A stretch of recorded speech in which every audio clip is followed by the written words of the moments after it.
Set up a schedule and just do the work. Free from how you feel. The biggest lie you've been told is that you need to feel ready before you start. So you wait for a wave of motivation that's supposed to carry you into action. But feelings are completely unstable. They shift with your sleep, your last meal, even the weather outside. If you build your life on the days you feel inspired, your whole foundation changes every 24 hours. A schedule doesn't work that way. It gives the mind one instruction. This is the time. This is the work. Do it anyway. Real progress starts the moment your actions stop asking permission from your mood. It's just not helpful to base your structure or your goal on how you feel. Tie your goals to a feeling, and you've already built on sand.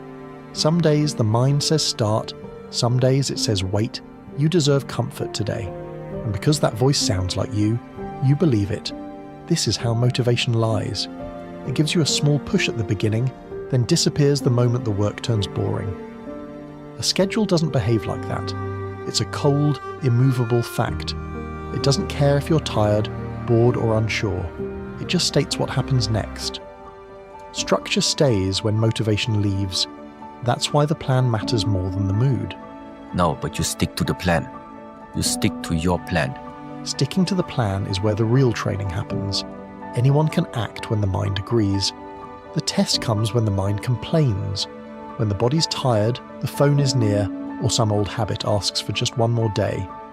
Every excuse sounds reasonable in that exact moment, which is exactly the danger. The moment you listen to the excuse starts deciding for you.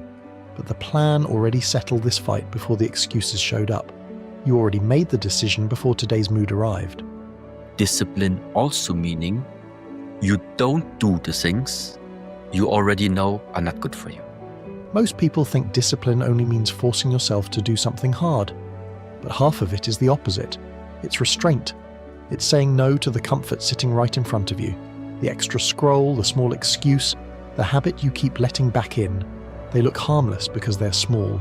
But repeated every day, they train the mind to obey impulse instead of you. Discipline closes the door before the impulse even walks in. That is the part most people never train. If you cannot discipline your mind, quite a lot of problems going to follow. An untrained mind doesn't stay neutral and wait for instructions. It starts choosing for you. It chooses comfort when effort is needed. It chooses delay when action is needed. It picks the easy thing now and leaves you to pay the price later. That's not bad luck. That's what happens when nobody's holding the wheel. This is why discipline was never only about success. It's about protection. You're protecting your future from the mood you happen to be in today. Left undirected, the mind keeps making the same trade over and over until something finally stops it. Disciplining your mind. Even if a situation feels uncomfortable, can you hold your mind that it stays steady? Hardship shows you the truth of your training. When life is easy, everyone looks disciplined. But under real pressure, the mind shows you what it is used to doing.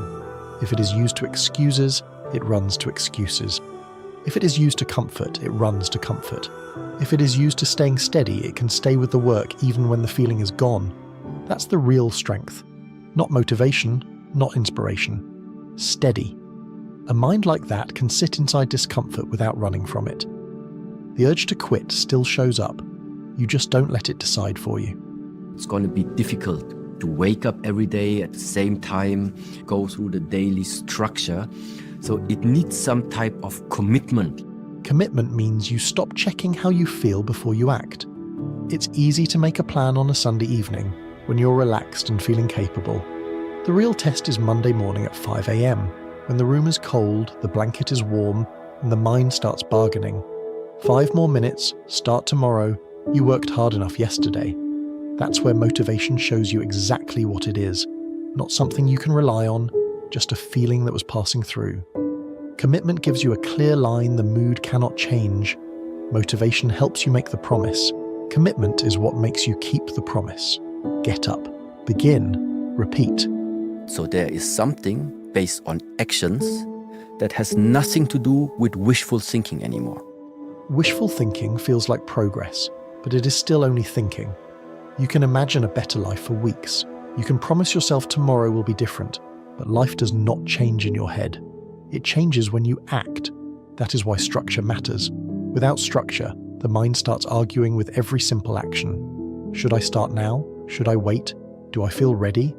That debate burns the energy you need for the work. Structure ends the argument before it starts. You already know what comes next. You stop waiting to feel ready. You train yourself to move. Let's look at where the pain actually lives. You already know what needs to be done. The problem is the space between knowing it and doing it. And that space is exactly where mood moves in. It tells you to wait until you feel better. It tells you tomorrow will be easier. It tells you that you need more energy, more clarity, more confidence first. But here's the part almost everyone gets backwards. Most of the time, the feeling doesn't come first. The action comes first, then the mind clears. You don't think your way into readiness. You act your way into it. That's why everything in this video keeps circling back to the same plain words: schedule, plan, commitment, structure. They're not exciting words, but they're the ones that actually work. A schedule protects you from your changing mood. A plan protects you from your own excuses. Commitment protects you from the morning you want to quit. And structure protects you from wasting your energy on the same argument every single day. And remember, discipline was never only about doing the hard thing.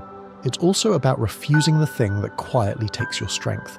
The extra hour scrolling, the delay you keep allowing, the comfort that feels good right now and costs you later.